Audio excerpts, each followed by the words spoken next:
Welcome home to USA Global TV and Radio, a place where dreams take flight, with authentic storytelling, diverse perspectives and meaningful conversations, where global stories unite and bridges are built beyond all borders. Discover world-class education, entertainment, hope and inspiration. Together, we're building bridges worldwide. Subscribe to our channel, USA Global TV. Download our app, USA Global TV. Be our guest or join our team. Visit usaglobaltv.com. Thanks to our founder and executive producer, Dr. Jacqueline Kerbeck. Music score by Yeffy Tang from Cloud Road Music. Voiceover artist Mike Porter. Creative direction by Paul Garcia. USA Global TV and Radio, your home for global connection. All rights reserved. This video and its contents are the exclusive property of USA Global TV and Radio. Unauthorized use, duplication or redistribution in any form is strictly prohibited.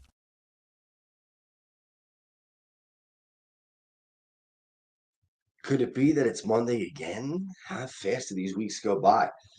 Well, I want to welcome everybody to You as a Whole, Body, Mind, and Soul. This is Justin MIRIGLIANI, your host, and today we have a great guest. We have Craig Shapiro, who is a powerlifter, and he's also learned a lot. Went to school for exercise and kinesiology, I would imagine, and we'll talk to him in a second. But I want to let you know what prompted this show. I've said this many times on the show that I am not one of those people who would call themselves a well-rounded person. I think you get to decide in life what you want to be. You can be well-rounded and know a lot about a lot of things, or a little bit about a lot of things, or you can concentrate on a few and be really, really good at the few. And that's what I decided to do. I wanted to be really good at a few different things, and that was it. I don't care about other things. I don't care about,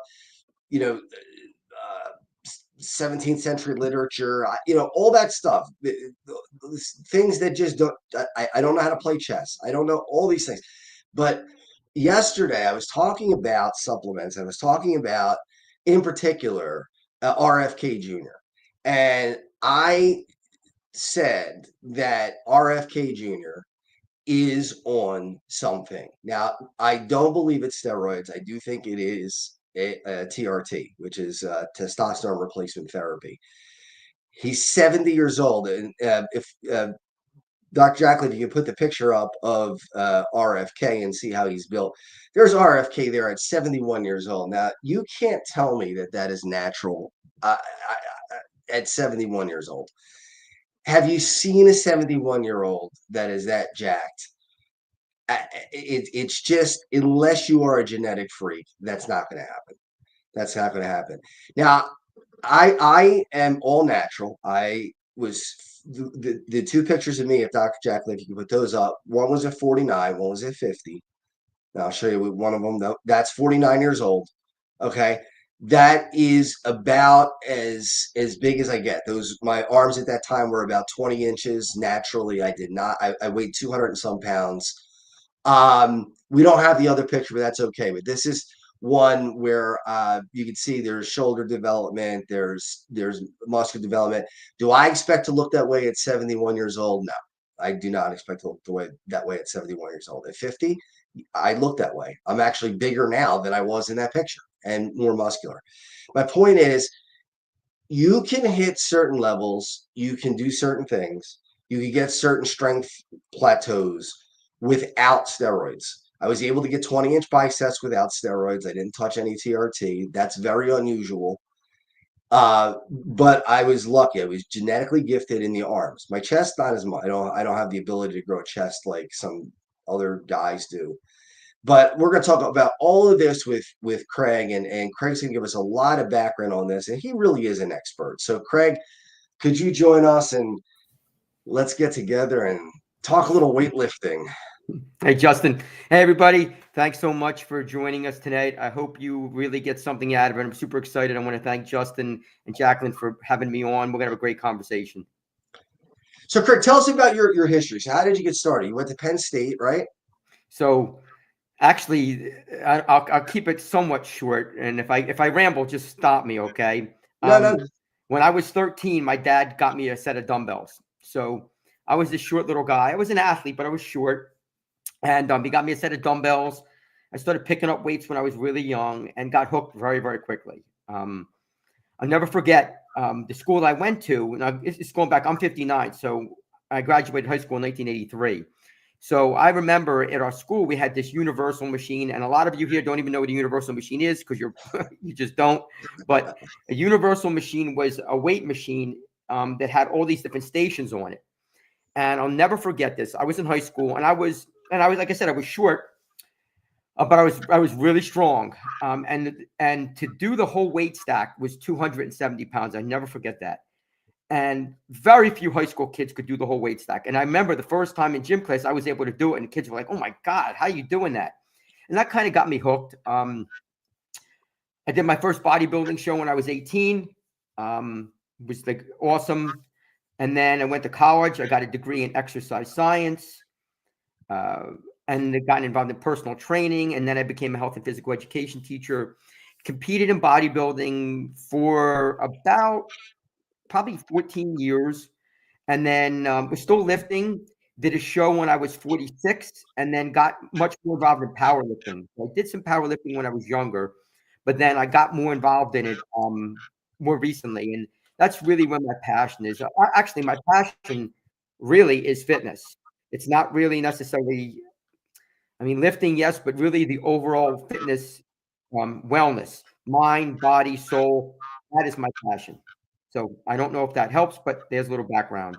That helps a lot, and that's really what the show's all about. I mean, it's the same story for a lot of us. I was a small guy too, and I really did not have much muscle development as a kid. And then at 14, you were 1 year ahead of me. You started 13. I started at 14 and just got hooked on it, and just never stopped. And Yep. I wanted to. I went the weightlifting route, and then I went the powerlifting route for a while. I did it. We did it at different weight classes. I was 240. I was a pretty big guy, so I was up to 240 at one time, and I decided to scale it back. But do you agree that where are your thoughts on power versus aesthetics? Where is the, because I can tell you right now, I don't bench what I benched when I was 240. When I was 240, I was putting up 385 on the bench. Now I'm putting up about 325 on the bench at 210 pounds. So what do you think about that? I mean, obviously the look is better because I don't have the big belly anymore, but so I will tell everybody, I wish I had some pictures of, unfortunately I don't have any, but I can tell you that honestly, I walk around lean all year round. So I'm just very fortunate that I can be very strong and pretty lean all year. So when I say lean, walking around with some kind of a six-pack most of the year and still be very, very strong for my age and my weight. When it comes to like the power and aesthetics, I think that's kind of a misconception. A lot of people think that, if you're necessarily a power lifter, you're not going to be really, you're not going to be as muscular or as defined. And I think that is flawed because it depends what you're like. A power lifter doesn't just power lift all year long. Like in the off season, they're doing other things. Like I'm competing this Saturday, but in the off season, I'm doing a lot more hypertrophy work. So I think you can have both. Obviously, there is more of a tendency to, if you're a bodybuilder, you're doing more high reps, higher volume, doing a whole bunch of different accessory work. And then if you're into powerlifting, obviously when you're in season, you're doing more like, bench, squat, deadlift. You're not doing as many accessories. But I do believe most of it, honestly, there's a genetic piece, but there's also a huge nutrition piece. So I'm a very clean eater. I eat clean all year long. So that's just kind of my thing. I don't, I can keep going. I can go as long as you want me to go. But I think that you can have both. There's definitely going to be tendencies. Right. So like, obviously, if all you're doing is sets of 3, you're not going to get the muscularity you're going to get with somebody who's mixing up the rep ranges all of the time. But I don't know. But anybody who's just doing sets of 3 is an idiot anyway. Yeah, I mean, that's where you're trying to get the power. That's where you 1 to 3 rep range is where guys try to put out the and women too now that are Yep. into powerlifting, try to get that 1 to 3 rep range and stay in there. Now, I've read some new literature and I've talked to some I can't wait to hear this. yeah, they are not sure, and I don't know how you feel about this, that you can grow muscle in between 1 to 30 reps. Yeah, Have you so heard that new? it's like That new it's 5 to 30. It's like 5 to 30. That's Yeah. okay. Anybody listening? BS. BS. And I'll simply, Justin, I'm so glad you brought that up. So here's what I'm going to say to everybody. Okay. It's true that the rep range is like 5 to 30. That's like this new scientific study. But I'll ask anybody here, if you're serious into training, when's the last time you did 5 sets of 30 on a squat? And I'm not talking about doing 30 body weight squats. I'm talking about with weight. Because the problem is that when you're doing really high reps on major compound movements like a deadlift, a squat, a row, a bench, there's no way you're going to be able to do that many reps, because the first group of reps are so easy. Like if you're doing a set of 30, the first 15 are like nothing. You're just warming up. So yeah, maybe for some accessory movements like a bicep curl or tricep push down, I guess you could get away with that. But also, it's boring. It takes a boatload of time. And here's the thing. This is really important. Do you think your body knows the difference between 29 and 30 reps? I mean, anybody who thinks that obviously has no idea about any kind of training. Your body doesn't know the difference between 29 and 30, 25 and 30, 20 and 25. It just knows how much muscle is being used to pick up a weight. So I don't think there's an actual rep number. Like when I train and coach people, it's not about one number unless you're following a program that ties into that. Like if you're doing, let's say, 5 sets of 5, that's a different story, because then you're in that very specific rep range. But Right. Other than that, like people get caught up with a number of reps, like 5 to 30. I just don't buy in it. So if you do 4, you're not going to get any bigger. I mean, that just doesn't make any sense. It doesn't. We got a comment from Claire. Claire, let's see your comment here. So, hey, Okay. Claire, how are you? So she's just checking in to say hi. Hi, Claire. So I'll answer that question. So what about one set of super slow? So I'm guessing, Claire, you're probably on the younger side, I think. But I was around during the Mike Menser years. That was what Mike Menser, Arnold Schwarzenegger, all these guys. Mm-hmm. Mike Menser was known for the guy with the one all-out set. Right. That's what he was known for. It was his thing. I will tell you that I do think that if the one set is very, very challenging and very hard, I do think that you can definitely get better from it.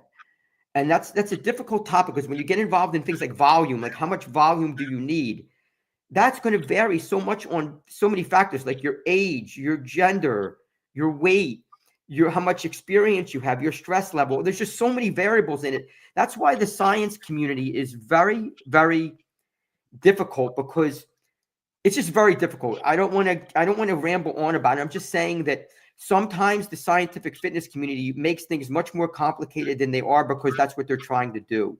I can summarize getting bigger and stronger. Very simple, very, very simple. Get enough rest, get enough protein, eat well, use progressive overload, follow a plan.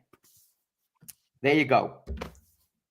Now, I won't ask you, because this is a question. It's always a loaded question when you ask a weightlifter this. No, but please ask whatever you want. Well, I've never touched testosterone. I've never touched steroid. Neither have I. Not once. Neither have I. So, okay, so we're both natural lifters. Well, you saw the pictures in the beginning of what RFK Jr. looks like at 71. Mm-hmm. In your opinion, in your expert opinion, do you believe that that is genetically possible at his age without TRT? I do think it is. I do. You do? Think, okay. I do. Okay. I do think it is, because I don't think it's to. First of all, I think anytime we make a general statement that something's not possible, I think that's difficult, because there's always going to be outliers that can do something. And while I think he is obviously well built, I don't think it's beyond the realm of being natural. Now, do I think he is natural? No, I do not. I don't think he's natural just because I can look at his overall physique and his face and what he looks like, and I can make a general assessment of what I think. I don't know that, of course, and neither do you, and none of us do except for him. Correct. But I would say that I think he is on some kind of supplement. And I'm not talking about creatine. I think he's on some kind of supplement, maybe TRT or something like that. But again, I don't know that. He's not so big that he's freaky. But he definitely does seem to me that he could be on something.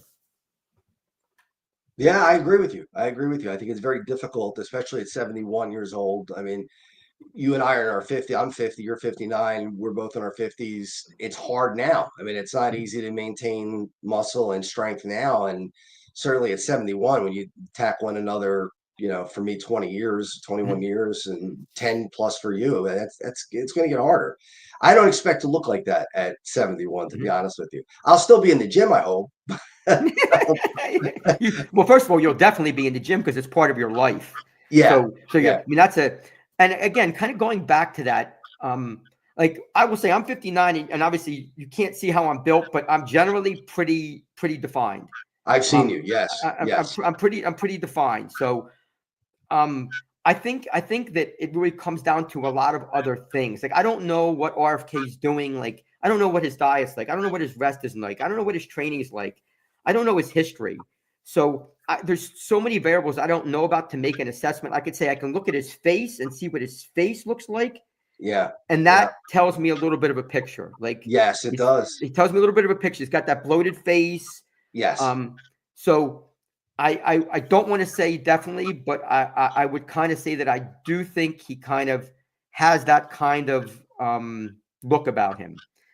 There's a question here. How much protein do you recommend daily for a highly active person? So there's my answer to that would be if you are picking up weights, there's different things. Some people say a kilogram, but generally speaking, I would say if you're taking in a gram of protein per pound or 3/4 of a gram per pound of body weight, so I'm 160 pounds. If I'm taking in about 160 grams of protein, that is going to be plenty. I don't think you need to get necessarily more than that. But if you're going to be picking up weights and really active, it's better to err having a little bit more than a little bit less, I would say. Absolutely. I'm about 210 pounds and I get about 220 pounds of protein a day. And I think, do you agree that a lot of people fall short on the fats? I think that's where the fats and the carbs are where people fall short. They concentrate too much on the protein and not enough on the other macronutrients. Oh, definitely. Well, I mean, again, like, because that's because that's what people hear. Like, right. Again, like we live in a 10-second soundbite society. Like right. that's where we live. So somebody sees something for 5 seconds and, oh, I got to do that without being educated, and we can all learn more. That's just kind of like what we should be doing. I think it's really about what your goals are. So if you're eating a lot of carbs and fat mixed together and not a lot of protein, you're going to have a tendency to gain weight. Right. You're going to have a tendency to gain body fat because carbs and fat are both energy sources. Yes. So I do think you got to be a little careful about that, but I would never suggest that somebody not know their macros. As a matter of fact, I'm teaching that to people right now. I'm a strength coach and also a teacher. I'm teaching macros right now, like understanding like the importance of getting a balance of all of them, but also understanding there's a difference between having a donut and having a baked potato. Right. Like you got to understand your foods. Yeah. Now, Dr. Jacqueline, do you have the pictures that I said I want Craig to see my blood work? Because I told everybody that I was going to share my blood work, my testosterone. And there's my free testosterone. Mm-hmm. So tell me a little bit about free testosterone versus, and Jacqueline, do you have the other? So I'm almost at the top of the level, right? It was 19 point some odd and 21 is off the chart. And then this is my testosterone. So what was the difference between those two different levels? I mean, you move back to the other one. There it is. There's the free testosterone. So I'm looking at your numbers and I'm going to say, like, can you go back to the other number? So that's a pretty high number. Like, don't you think? I actually asked my doctor if she could top me off with TRT, and she said absolutely not. She said absolutely not. Right. Said, right. She's not going to top you off because look, your numbers are decent. So what's the difference between testosterone and then the other testosterone, which was the free testosterone? I'm not sure what the difference is. I'm not positive about that. Yeah, I'm a little shaky on that myself, to be honest with you. I mean, I'm looking at. Go on. I'm sorry. Ahead. No, go on. No, go ahead. I'm looking at your numbers, and when I talk to people that are generally taking some kind of testosterone, their numbers are much lower. They're usually in the threes and even in the twos before somebody is taking some kind of, like, you're at 472. I mean, and obviously, you know, it could be higher, but you also have to look at your age. Right. I'm looking at the graphic you just put up there. So can you put that back for a sec? Yeah, that. So looking at that number here, when it talks about non-obese males between 19 and 39, I mean, think about that. You said you're 50, right? I'm 50, yeah. Yeah, I mean, so those are pretty decent numbers. Like 472 is pretty good from what I could see. And the other number, the free testosterone, that's very high. I mean, I'm not really that familiar with free testosterone numbers, but you're obviously up there. So I can tell you from experience that no matter what doctor I've gone to, no matter what nutritionist I've gone to or talked to, they've all said the same thing. They would not prescribe testosterone, TRT. They did absolutely not. To you? So, to me. Oh, yeah. Yeah, definitely not. No, you're definitely not in need of it. You can look at your numbers and there's no way that would be malpractice. Yeah. Yeah. So we do have to take one commercial break, but we're going to take that commercial break and then we're going to come back and we're going to talk a little bit more about supplements and testosterone, and then we'll talk about the ever popular steroids. We'll be back in a minute. USA Global TV and Radio proudly presents Steve Klein Art at steveklein.art. My name is Steve Klein, born Manchester, England, 1953. My quest in my lifetime is to create artwork from my soul and the deepness within my wildest dreams and fantasies. In 2012, my heart stopped when I was given too much anesthetic for a minor knee operation, and this near-death experience took me to another multidimensional world, an out-of-body experience, and I was given the gift of being blessed by an overwhelming, burning passion to become, for the very first time in my life, an artist with an eternal, passionate desire to bring my art, which I've named multidimensional, subliminal, freeform art, to the world, as only 3% recover from what I experienced, and now in my golden years want to release my cosmic, vital energy through my art to allow people to be a part of my cosmic dance.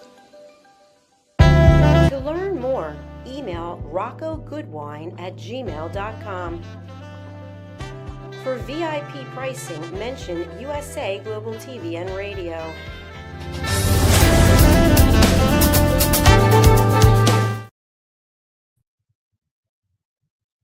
All right, we are back with Craig Shapiro. And Craig, I want to talk to you a little bit about, have you ever been tempted? I think I've been approached in gyms many times in my life from guys who are like, just take a little bit. You got 20-inch biceps. Could you imagine if you took steroids? You're benching 380. Could you imagine if you're on steroids, you'd hit 500? Have you ever had that temptation, or have you been able to? I know you haven't taken them, but have you ever been tempted? Yeah. When I was in my mid-20s, I used to go to a gym. Well, people aren't going to know what it was. It was called Powerhouse. I do remember Powerhouse. Yeah, it's called Powerhouse. It was in Warminster, Pennsylvania, and a lot of, like, you know, a lot of bodybuilders, a lot of drugs, and there was a guy there. His name was Larry, and Larry was about my height, and in the off season he would look horrible, and I would be in shape all year long. Like I'd be pretty much ripped all year long. And I remember we were training for a show, and he went from looking horrible to looking great in about 3.5 months. And I was like, man, like, look, I'm working my butt off. I'm killing myself here just to look great. And this guy's doing that. And then obviously he was on stuff. And in the locker room in the back, you'd always see guys shooting up. And I knew a lot of the guys. I actually trained with a guy named Al Q Gurley, who was like 3rd in the Olympia. He was a friend of mine. And I had so many options to get stuff, but in my mind, for me, and I just, it really came down to my own, honestly, my own pride. I took too much. I had so much pride in just taking care of my body, doing the right thing, that I didn't want to go down that road. And I'd being perfectly honest, it wasn't necessarily about my health. It was really more about me personally not wanting to do that, because I wanted to stay clean, and I always wanted to say that I was natural. But honestly, there's temptations. I mean, you see other guys that are working half as hard as you, that are twice as big as you, right, and can make so many mistakes and look amazing, and then you're killing yourself to look good. And but for me, no. I mean, I just would never. I would never go down that road. I really think you got to take care of your body. There's too many risks. Most people are not educated about using any kind of steroids, so that's just my take. And I think the same goes with the enhancement of testosterone, even over-the-counter stuff as well. Oh, Because Dr. Jacqueline put in, what are the risks? Well, first of all, risk could be heart disease, risk could be liver. prostate cancer, liver problems, actually hairy liver, believe it or not. You can grow hair on your liver from steroids. Tremendous acne is another problem that could happen all over your body. There's a myriad of problems. Oh, and of course, there's also, I mean, there's also the huge psychological factors. Oh, yeah. I forgot to mention that when I was at this gym, there was a lady who trained there. And going back, 40 years ago, there was not a lot of women who trained, but she was one of them. And honestly, she looked like a guy. She was very physically developed. She was obviously on stuff. You could see. I'll never forget when you would watch her squat from behind, you would see her forearms, and her forearms were so vascular. We just couldn't believe it. Like, it was just unbelievable how vascular she was. And it was obviously coming from using all kinds of drugs. I mean, I knew a friend of mine, his wife died from a heart attack from using drugs, from using a steroid. Yeah. It's just not worth it. And Dr. Jacqueline says, how does it affect male prowess? Well, I can tell you this. And Craig, you can back me up if you agree or disagree. You could get somebody who's bench pressing 200 pounds right now and put them on steroids for a year, and they might be, if they're a mid-range lifter, they're not a newbie, but a mid-range lifter, they're at 315 by the end of that year. Yeah, I would agree. Yeah. I mean, the thing is, years ago, I remember when I first started teaching, they would talk about steroids don't work, like, right? Because that's what they had to say, that's what they had to say. They had no choice. Exactly. And basically, it obviously came out that everybody was using them, knew they worked because they were using them. And I think, again, there's a really, really great, do you know Jeff Nippard? I've heard the name. Yeah, Jeff Nippard is a YouTuber, but a pretty big influencer. And he has some great discussions. But one of the things he said is that they were asking him, he was talking to this guy, Mike Israetel, who's another pretty famous YouTuber. I know Mike Israetel. Yeah, I don't know him personally, but I've seen many of his videos. So these guys are really, really good. They're very honest. And they are. There's no doubt that Mike Israetel's been on drugs. He said it. He's admitted it. He tells it. Yeah, he tells about it. But one of the things they said that I think is really important is, if you're going to use a drug, first of all, I would never suggest somebody use a steroid, but let's say that's you're just going to do that. I would always say to somebody, give yourself 10 years of training, like 10 years of legit training.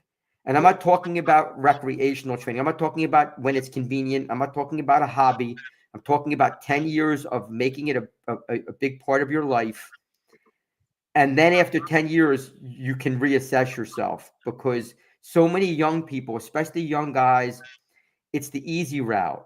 You know, they see one of their friends who's on something and they're getting bigger and getting stronger while they're working hard and they're not. And it's so easy to just kind of latch onto that. And my advice would be, and I can tell you that I talk to many young people, many students, and they'll always ask me, and I always say, it's not my right to tell you what to do. I'm not your parent. I can only give you my advice through somebody who's got a lot of experience. And my advice is to always learn the basics, spend a lot of time getting stronger, working on your diet, working on your rest, working on your attitude. And then at some point, if that's something that you want to kind of like get involved in, get educated. Right. That's what I say. Yeah. Do you ever run into people who are so hell-bent on steroids or TRT that their response to you is, you just don't know what you're talking about? Do you ever get one of that? Oh, of course. I get that all the time. Well, that's because think about it, Justin. It's easier to say that though. Yeah. I mean, think about how easy that is. Like if you have two people that are knowledgeable and they're trying to talk to you common sense about something, but you already have it in your mind that this is what I'm doing. The easiest road is to say, well, you don't know what you're talking about. Right. That's much harder to listen. Right. Yeah. I mean, that's and that goes beyond. I mean, that's society in general. It's a whole litany of things. And I don't think it's bragging to say that neither one of us could look the way we look and lift the way we lift if we didn't know what we were doing. Yeah, I totally agree. You would have to. I mean, you can't accidentally grow to the where we are and the strength that we have just by happenstance. You have to know what you're doing to You get can there. if you want a drug. Well, that's true. That's true. But if you want to do it naturally, there's no way you could do that. That I agree with 100%. Unless you know at least a little something. I would say looking at your picture that you showed, I think you're being modest, which is okay. I like that. That's a good quality. But somebody's not getting to where you were, like that, unless you have a decent amount of knowledge. It's just that simple. And I've seen you lift, and I've seen your body, and it's the same thing. You cannot look like you look and be as strong as you are without having the knowledge. You just can't do it. I would agree. I think it's also, it's not just having the knowledge, it's also applying it. Yes. Like you have to be able to apply. So think about it. So you were 240, now you're 210, right? Yep. Why did that happen? Blood work was out of control. It was, heart rate wasn't good. Yeah. So you made change, right? Right. Now I lost strength. Well, if you're gonna drop 30 pounds, you're gonna lose some strength. I mean, that's exactly. There's no way around that. But the fact is, you knew what to do, and I think you're gonna hear me say this a lot. And anybody listening, I think this is really important. And it's not because I'm a teacher, so please, just hold off on that. It's really just about being educated. Like, get educated. There's so much information out there. Yes, there's a lot of BS, and yes, there's a lot of stuff that's wrong. But I think getting educated, listening to multiple sources, talking to people in person, finding out their history. I mean, Justin and I, we just got to know each other, and he's having me on because he trusts what I'm saying, and obviously I'm on because I trust him. Otherwise, I wouldn't be on. And I think that's just that part of being educated and knowing. This is a great way to think about it. Is if somebody's giving you advice, does it seem like the advice is actually common sense? If it doesn't seem like it's common sense or it's something way out there, take a pause and get another opinion from somebody else before you make that decision. Yeah. And Dr. Jack had another question about skin. As your skin ages, obviously, it becomes a little, I guess, less pliable, I guess you'd say. What do you suggest for folks who are having those problems? Actually, my thing on that is I think actually picking up weights is great for your skin and your musculature. I 100% think that. I think that I think people do not understand what picking up weights does for your body. The first thing people think about is, oh, it's going to get me stronger. But it does way more. The amount of hormones that are being released by picking up weights, the amount of body fat that somebody can lose, how it affects your overall physique, your skin, your heart, all of your organs is immense. And we don't get enough information about that. All we generally hear is, oh, pick up a weight, you're going to get strong. But I think picking up weights, doing it regularly, and not just picking up weights, exercise in general. I don't want to just focus on that, but I think exercise in general, along with picking up weights, I think is unbelievable for your skin. That's just my opinion. I mean, I don't know how much history is on that, but that's what I believe. Yeah, absolutely. Absolutely. Dr. Ackley, I think we have another comment I see on the chat. Let's see what the comment is or question. Rachel. Hey, Rachel. Rachel's on each week. We thank you so much. I'm in menopause and trying to tone up. Any recommendations? Or is that for another episode? No, I think we could talk about that. So, Craig, Hi, what are your Rachel. thoughts? Hi, Rachel. How you doing? Thanks so much for joining. So this is the thing. I'll just simply say this. First of all, I want to get away from the word tone up. So it's just nothing wrong with you saying it, but I don't particularly like that term. I would say you want to get in some kind of shape, better conditioning, more muscular, more lean, whatever you want to say. And my recommendation is honestly pick up some weights. Get started, have a program or have somebody design a program for you that you are picking up weights. There is so much science out there about the benefits for women picking up weights. It's immense, not just for menopause, bone density, body fat. There's so much stuff out there that would be my recommendation. And obviously, if you have further questions, I'm sure you can ask, one of us, and we'll be able to help you. Absolutely. Yeah, Rachel's been a friend of mine since we were teens, actually. So, and she's there each week. So, Rachel, thanks again for coming in. So, Dr. Jacqueline's been the strongest that she's ever been. I know Dr. Jacqueline's in her 60s, early 60s. So, that's pretty impressive to be the strongest you've ever been in your 60s. That's pretty good. But her skin, she still has issues with skin. Oh, so, yeah. I think. Yeah, my answer to that is I think, again, when I say exercise, I think is beneficial to your skin. I do believe that. I think just staying tight, bracing, breathing, I think is very helpful in exercise in general. But the reality of it is, if I don't look the way I'm 59, I don't look like I did when I was 30. So I mean, the aging process is the aging process, and unless you are very, very unless you're very gifted in that aspect, I think there's going to be some aging that is going to happen no matter what you do, unless you're taking some kind of products that help with wrinkles and things like that. Right. Or skin. Yeah, exactly. No matter, and I don't think there's anything you do about that. Yeah. Father Time's undefeated. Father Time doesn't lose. That's for sure. But I do think that exercise honestly helps with it. I mean, it does. I do believe that. It does. Now, what are your thoughts on cardio? Because I started jumping rope. I started doing it. Actually, I don't use a rope because it hits a ceiling. So it slows me down. So I just do the spins and I do the boxing. You know how boxers jump rope? Sure. It's a boxer jump. The boxer jump. Yeah, I do the boxer jump. And I got it up to 2. I can do it for 2 straight hours now. I could do 2 hours and just 2 hours. I can jump rope. Really? And just do that. But yeah, without a rope though. I don't have the rope. Still, that's good, man. That's super impressive. So that's really honestly what dropped a lot of the weight, was being able to do that kind of cardio. So are you a cardio guy too? Like, I know you talked about weightlifting a lot and you said all exercise is good. Yep. How much time do you put into cardio? And the second part of that question is, how much do you worry that the cardio is going to take away some of your muscle mass? So that, I'm glad you brought that up. So I was actually, I've done racquetball at a high level. I wrestled at a pretty high level. I biked and ran at a pretty high level. Ran a marathon. So I've done a lot of cardio. Right now, I'm not doing a lot of cardio just because of what Justin mentioned. I feel like, and I'm not talking about walking. Like, I walk a lot, and I think walking is one of the best things you could do for your body. One of the best things.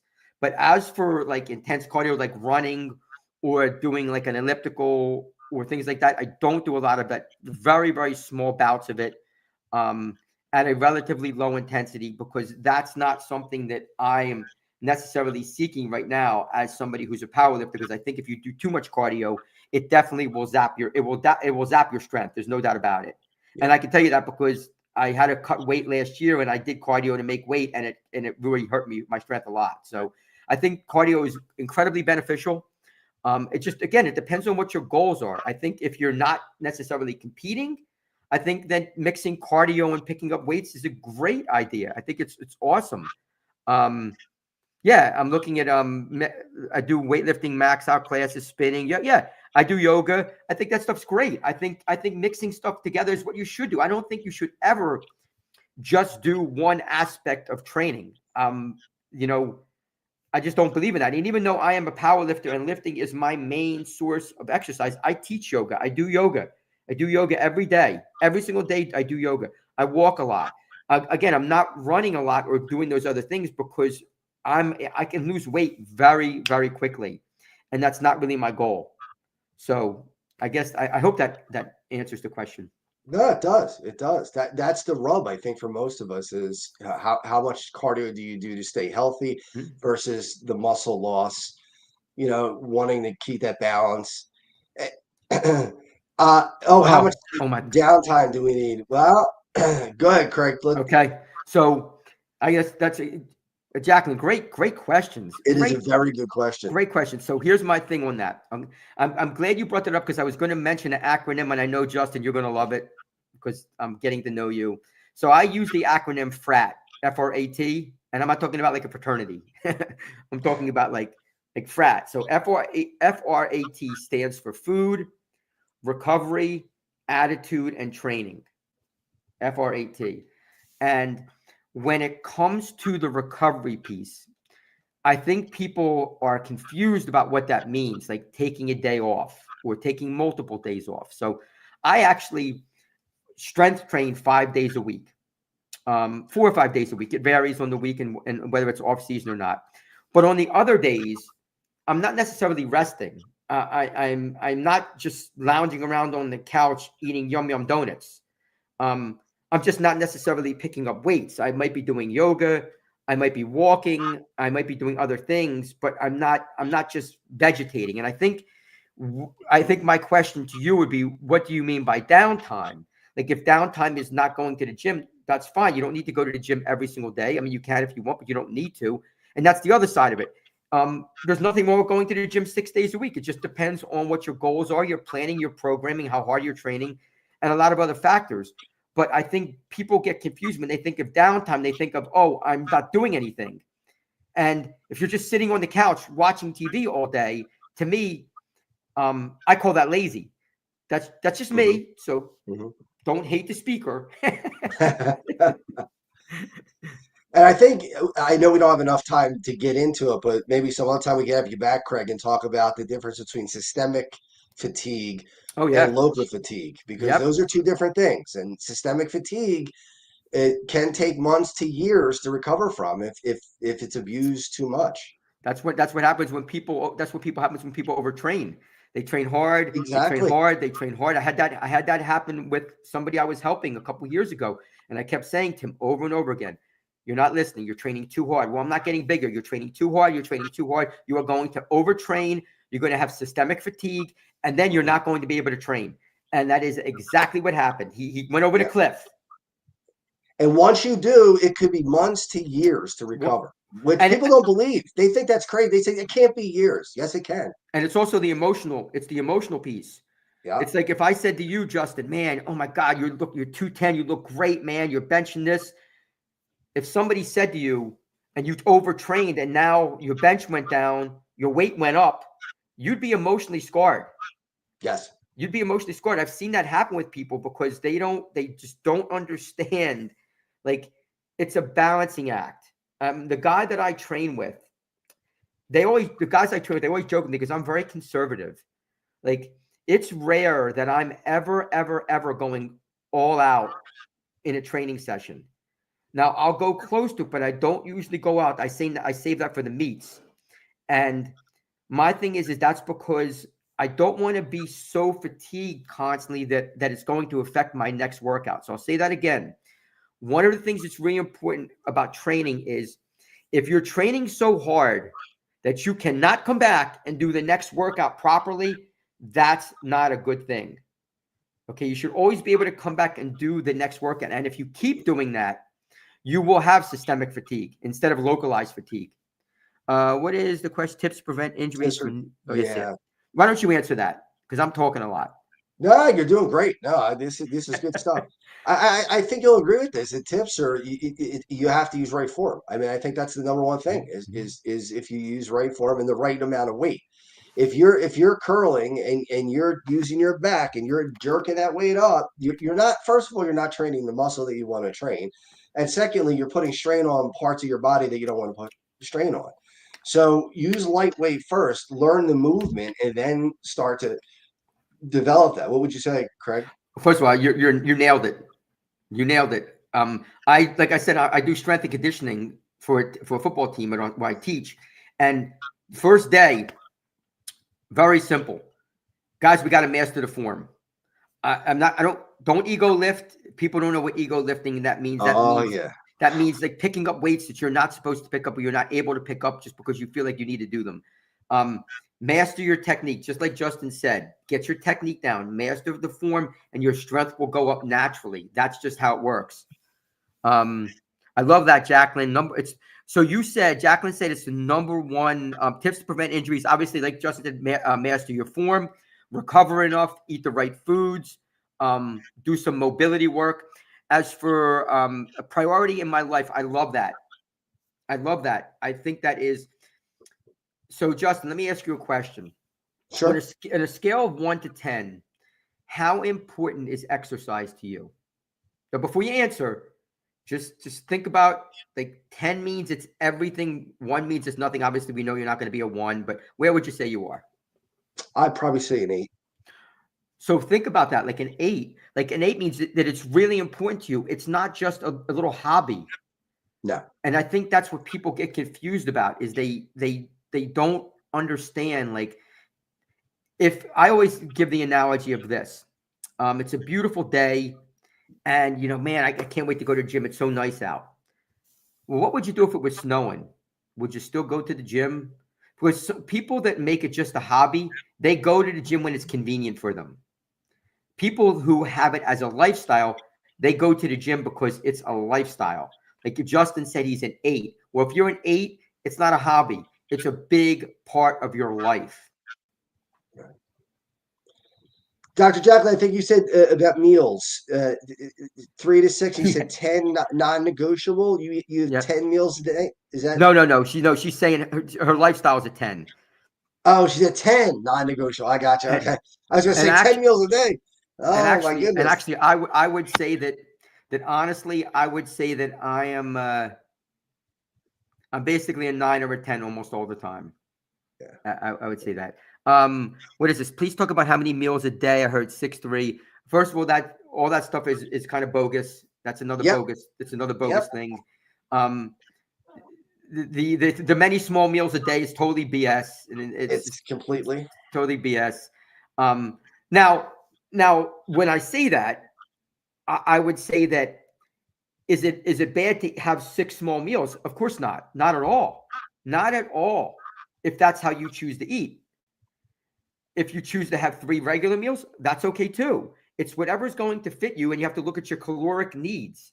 So, if your caloric needs are 2,000 calories a day and you eat, 6 meals and they're 330 calories each, then you got your little over 2,000 calories and you're good to go. If you're having 3 meals, you're going to be having, 650 calories a meal, and that's okay too. It depends what's really going to work for you. Me personally, I am kind of a small meal guy, but that's just me. I don't like the idea of feeling very, very full. It just makes me uncomfortable. So for me, I'm more of necessarily a snacker, but that doesn't have to be for everybody. Like the calories are the calories are the calories. So if you have 2,000 calories from 5 small meals, fasting and bulking up, is it possible? Body recomposition, right?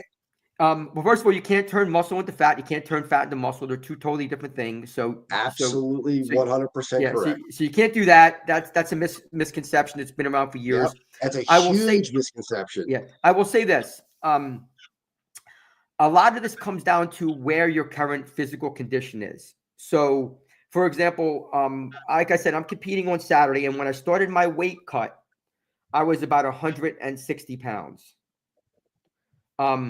Today I was about 155. I can still be as strong at 155 as I can be at 160. We're very, very close to it. But I can tell you right now, if I got down to 148, it would be very hard for me to be as strong at 148 as I am at 160. Right. And there's just less body mass. I personally, first of all, to me, bulking up, I hate that term. I hate it. I hate it. I hate it. I hate that term. Just because, what does that mean? What does bulking up mean?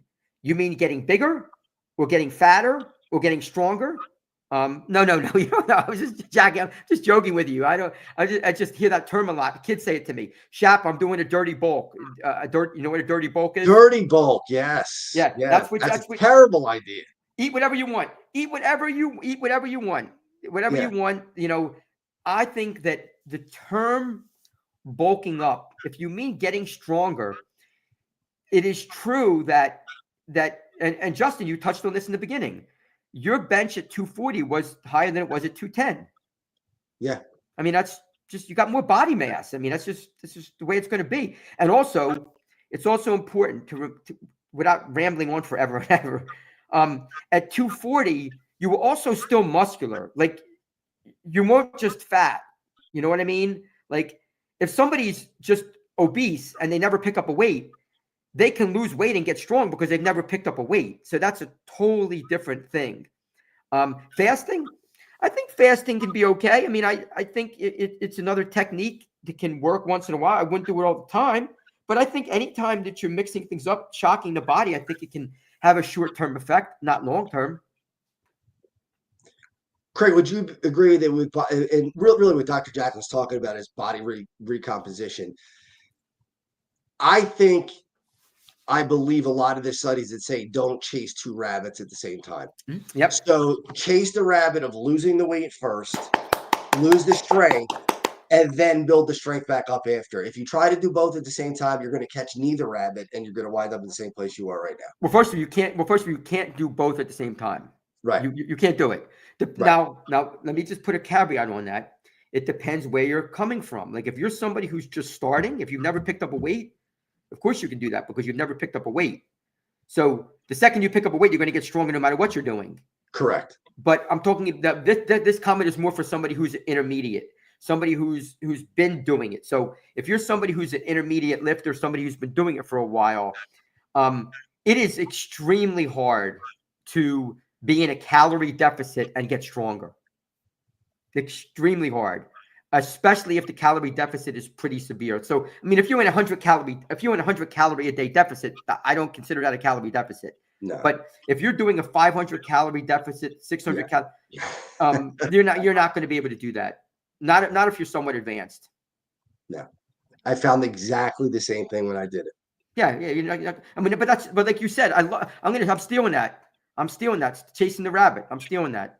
Good. Okay. Yeah. I like that. Yeah. I love that. I'm going to say that to my students tomorrow. You can't chase two rabbits. Like, pick the one that you want to follow, because I think that's great, because a lot of people think like, you know, I want to get lean, but I want to get stronger. I think you can get lean and keep a lot of your strength. I do think you can keep a lot of it, but I think it's unrealistic. You know, I mean, I think about myself, like, you know, my last bench, I benched 280. And I think at that weight, I was around 159, I think. Wow. My goal was to be able to do that. You know, when I compete, my goal is to be somewhere around that 275, 280. But I'm still going to be around that weight. I'm not going to be at 148 because I'm going to eat right after I weigh in. So I think again, that it's the nuance of it. Yeah. And I know that we're running out of time, but one thing I want to say, we never even talked about. You and I could probably go on forever. We should do more shows together. Geez, we never even talked about the topics that we were supposed to talk about. No, we did. We got into the supplements and stuff like that. We talked about the steroids and the TRT. Not a lot, man. We didn't even talk about supplements people should take. Oh boy. Yeah. Well, What I was going to say was the mental aspect is it doesn't matter what the person on the bench next to you is benching. It doesn't matter how much they're lifting. Look, I bench press next to guys that are putting up 450, 500. And does that make my bench weaker? No. I bench the same amount of weight. It doesn't subtract. So don't look around the gym and see somebody curling 50-pound dumbbells and you're curling 25-pound dumbbells and say, oh, well, I'll never get there. It doesn't matter. It's just doing the work. Everybody's there to do the same thing. It's just Yeah. get stronger to get to more healthy. That's all. My training partner, the guy I'm competing with, he's 220. So he's squatting 550. He's deadlifting close to 6, and he's benching 370. Well, I'm not doing any of those numbers, but I'm not trying to do those numbers because they're beyond the realm of my physique. I'm 155 pounds. Yeah. I'm doing what I can do. And I love that. I love the way you put that because I always say, like, you take care of you. Take care of you. Help others. Help others. Be a good training partner. Be a good man. Be a good woman. Be supportive. Have a positive attitude. Take care of you. Do what you need to do, not what somebody else is doing. Absolutely. Well, Craig, we're definitely doing this again. We got to do this again. And then we'll talk more about the supplements. We'll get more into the supplements the next time. Hey, listen, we could talk about the training piece, man. We could talk about that all day long. That could be a series of conversations. Trust me, that would never get old. Yeah. And I know you have a podcast as well. So we could which I'm going to have you on, which I can't wait. That'd be great. That'd be great. The one thing I would say, though, can I mention something real quick? Sure, please. The one thing I would say to everybody, I think is really, really important is there is a huge attitude piece to this that I teach and talk about all the time. And I hope everybody gets this. If you pick up nothing that I mentioned, I hope you get this. Be confident in yourself. Give yourself praise. If you do something well, you don't want to brag about it, but you want to own it. Be grateful for the gains that you make. Be grateful for being better. Try to avoid the thing of, oh my God, the I suck attitude, because that's toxic and it really won't help you. So at the end of the day, if you're taking care of yourself and you're making small little gains, that is what it's all about. And if you do that, be proud of it. So that was my comment. That's a fantastic comment, and that's an important comment. And you're a special human being because a lot of people don't share those kind of things.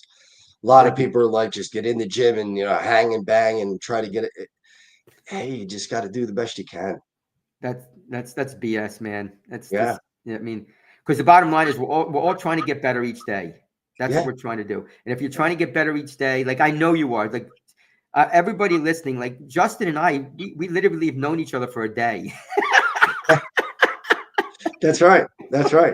We're a kindred spirit, though. Exactly. Positive guy, wants to make a difference in the world, trying to help people. I have so much respect for somebody who's trying to make a difference in people's lives. I think that is so powerful, so authentic, and something that you should be, I guess, appreciated for. Craig, you do the same thing every day for young people. So thank you. Appreciate it. Yeah, I really admire you a lot. And, having you on the show, like you said, we met today, but I feel like I've known you for a long time. You're really a special individual, and that's important. It's really gratifying to have somebody like that on the show. I appreciate that. We share the same values. It's just that simple. Well, and that's really what it is. I mean, when you're talking to somebody, you can get a very good gauge of their value system, what they stand for, their beliefs, what kind of person they are when you spend an hour talking to them. Absolutely. All right. So, ladies and gentlemen, we want to thank Craig Shapiro for not only being so authentic, but giving us great advice and sharing with us the things that he shared. Really, really important stuff. We are out of time, so we're just going to run the commercial. We got. I know, Craig. We could go forever, but I know Dr. Jacqueline's going to want to run it down now. We're going to run our commercial for my charity event that's coming up August 23rd, 2025, and then we will come back in the show and we'll get ready for next week.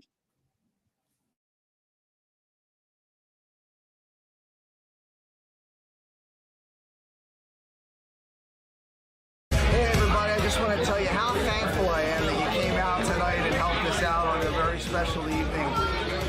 Crohn's and colitis are terrible diseases, and they affect a lot of people, not only in the Delaware Valley, but all over the world. And hopefully we can find a cure someday.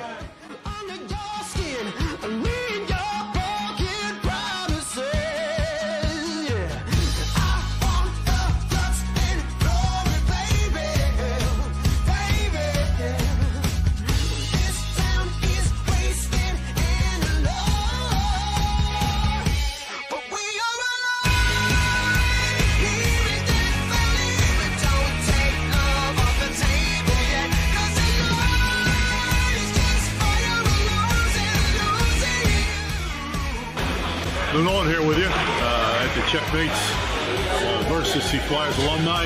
We had a great time this afternoon. Game was close, and we're all here for CHECKMATES Charities, which is the real reason that everybody's here, not only the players, but all the fans that were here. It was a great day, and we're really happy to be here.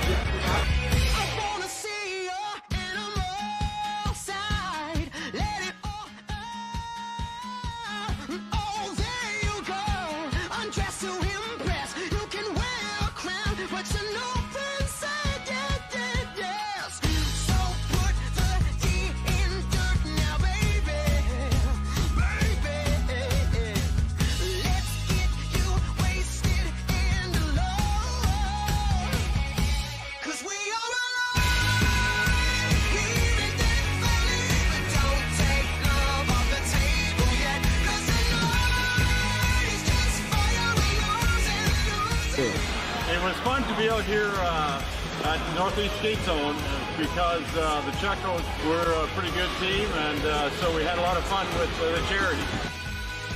And it was good because they took it easy on us old guys. So we had a good time. So anytime you can do something for charity, and I know a couple guys on the other team, and just to be on the rink, we all go have fun. Good times go. I'm either gone in an instant or here to the bitter, and I never know what I've got. I want to thank my family for all that they did to help me get through this, and there's a lot of planning that get done. It has to get done. I want to thank Nick's Roast Beef and Common Avenue for all they've done. Dr. Prieto for saving my life, finding the disease and treating me for so long, and the Flyers organization for all they do to help us raise money every year. So thank you, everybody. I appreciate it. I'll see you when I fall asleep. Baby, I'm ready to go.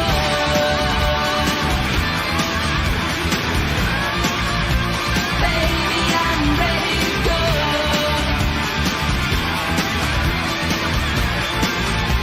Baby, I'm ready to go.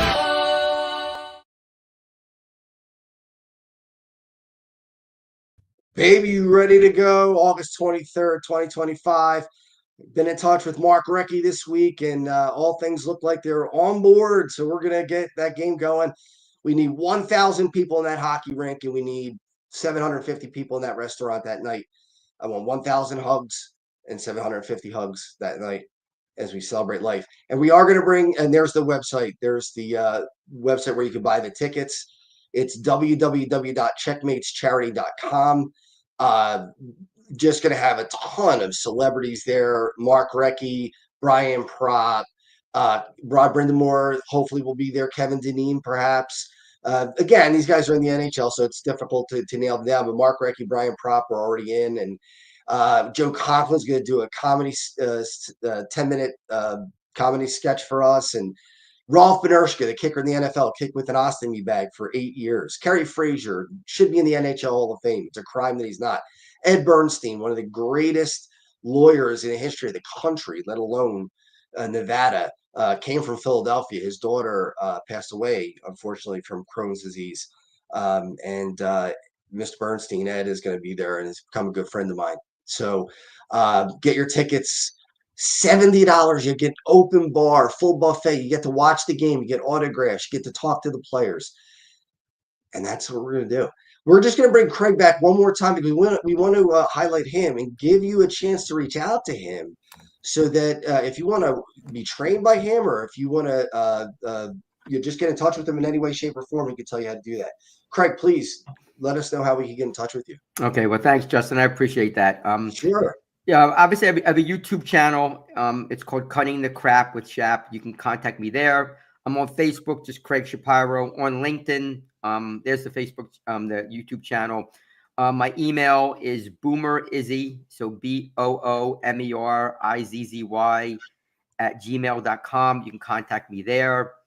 Yeah, I mean, I'm on TikTok at I think it's CMS Dream Big. I'm not sure.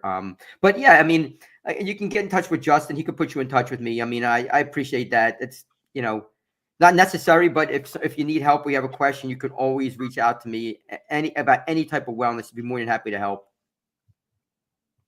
And that's the kind of person that we're looking for on this show. And we really appreciate that. So Craig, again, thank you so much for your time, for your openness and everything you shared. Really, really appreciate it a lot. Yeah, thank you, Justin. I love the conversation. I can't wait to have you on. And I just appreciate all that you're doing. I didn't realize. I had Brian Propp on my podcast. I did. I watched it. It was great. Yeah, so fantastic. That's awesome that you're doing that. I appreciate that. Yeah, hopefully, if you're around, you'll be able to be there. It'd be great to have you there. Yeah, I'd love to do that. That'd be great. Craig, thank you so much. Really appreciate it. Justin, thank you, my man. I appreciate you. I'll be in touch. You got it, my man. Take care. All right, everybody. Thank you so much for your time. I know we went a little over this week, but man, was it well worth it. What a great, great guest we had. Craig Shapiro, just an absolutely wonderful human being. Dr. Jacqueline, I know she's not feeling well tonight, but she hung out through the extra few minutes that we did the show, and I want to thank her for that as well. So thank you all. We'll see you next week on You as a Whole, Body, Mind as Whole on USA Global TV and Radio. What if one simple skill could change the way you connect with the world? What if listening could open doors to deeper relationships, stronger businesses, and a better you? Dr. Jacqueline Kerbeck, the Listening Mentor, brings you USA Global TV and Radio, a space where voices are heard, ideas are shared, and global communities thrive. Through the elevated listeners' courses and books, you'll master the power of listening, set boundaries with confidence, and transform conversations into opportunities. Join us. Listen, learn, elevate. Whether you're a leader, a coach, a business owner, or someone seeking stronger connections, your journey starts today. Subscribe, learn, and transform today. We face daily cyber risks, spending over 7 hours of screen time, including 4.5 hours on mobile phones. This convenience comes with significant dangers, with cybercrime costs predicted to exceed $10.5 trillion by 2025. In 2023 alone, seniors lost over $3.4 billion to cybercrime. Our goal is to make social engineering concepts of cybersecurity easier to understand. We work with business teams, senior living facilities, investment companies, and educational institutions, both individually and in groups. We offer real-life examples to help you recognize and prevent attacks, with sessions available both in person, in selected regions, and remotely. Schedule your training session, or to learn more, contact us today. Call us at 847-845-9360. Email us at info@cybersecurityeasy.com. Protect your team and family with cybersecurityeasy.com. USA Global TV and Radio proudly presents our partner and sponsor, Mr. Philip Sykes and the British School of Excellence. Building confidence, changing lives. And now, proudly presenting the Polished Professional. On a transformative journey with the British School of Excellence's comprehensive suite of masterclasses, crafted to elevate your professional and personal life. 8 outstanding modules will elevate you to the next level. Module 1, Exploring Life's Purpose, delves into the depths of self-discovery, guiding you to chart your unique path to fulfillment and success. Module 2, Mastering Professional Presence and Confidence. This masterclass is a deep dive into the art of self-assurance and commanding presence, which is essential for standing out in today's competitive landscape. Module 3, learn the secrets of visual impact, how to curate a personal style that amplifies your professional brand. Module 4, mastering professional etiquette and communication excellence, navigating the nuances of corporate interaction with grace and tact. Module 5, elegance and eloquence. We impart powerful techniques to captivate and persuade any audience with your oratory skills. Module 6, unlock the potential of your emotional intelligence, EQ, and harness the ability to connect, empathize, and lead with emotional savvy. Module 7, mastering DISC, building a gateway to understanding behavioral styles, fostering better personal and professional relationships. Module 8, mastery in dining etiquette, building your confidence to perfect the subtleties of dining with finesse, enhancing your social savviness at any table.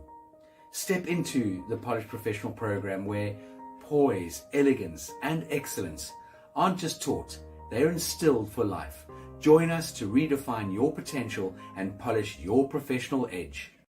To learn more, go to thebritishschoolofexcellence.com. The British School of Excellence are investors in people. Let us invest in you. Have you ever felt unheard? Like your words float into a void, leaving you invisible and disconnected? How about feeling judged, when assumptions overshadow your truth, leaving you misunderstood and defensive? And then there's that moment when someone offers solutions you never asked for, dismissing your feelings and leaving you more frustrated than before. It doesn't have to be this way. Dr. Jacqueline Kerbeck, the listening mentor, understands. She's here to help you reclaim your voice, build stronger connections, and create meaningful conversations that inspire understanding and mutual respect. Through her groundbreaking books, online and in-person courses, and interactive workshops, you'll learn how to navigate life's most challenging interactions. Discover the power of elevated listening and transform how you communicate. Master setting boundaries and asking permission to protect your peace. Learn to recognize and release judgment, fostering empathy and true connection. Dr. Kerbeck also offers personalized coaching, one-on-one or group sessions designed to fit your unique needs. Whether in person or virtually on StreamYard, her guidance will empower you to thrive. You don't have to struggle alone. The path to deeper connections and better relationships start here. Visit drjacqueline.com or usaglobaltv.com. Join a global community of empowered listeners and transform your life, one meaningful conversation at a time. Dr. Jacqueline Kerbeck is the listening mentor. Start your journey today. Thank you, viewers and listeners of USA Global TV and Radio, for joining us today. We're honored to have your time and attention as part of our global community. At USA Global TV and Radio, we believe in the power of authentic conversations, meaningful connections, and creating a world of possibilities together. Want to be part of something bigger? Join our team of elevated listeners at usaglobaltv.com, a space where your voice matters and your ability to listen transforms relationships. Stay connected with us across all our platforms for thought-provoking discussions, expert insights, and empowering stories. Subscribe to our channels at youtube.com/c/USAGlobalTV. Follow us on social media and explore the endless opportunities we're creating for growth, learning, and inspiration. Together, we're not just broadcasting, we're building bridges and changing lives one conversation at a time. For inquiries, contact us at info@usaglobaltv.com. Music by Johnny Dyes. Produced by Executive Producer and Director Dr. Jacqueline Kerbeck. Voiceover by Mike Porter. Creative direction by Paul Garcia. All rights reserved. Copyright 2025. Visit usaglobaltv.com to view our full terms and conditions.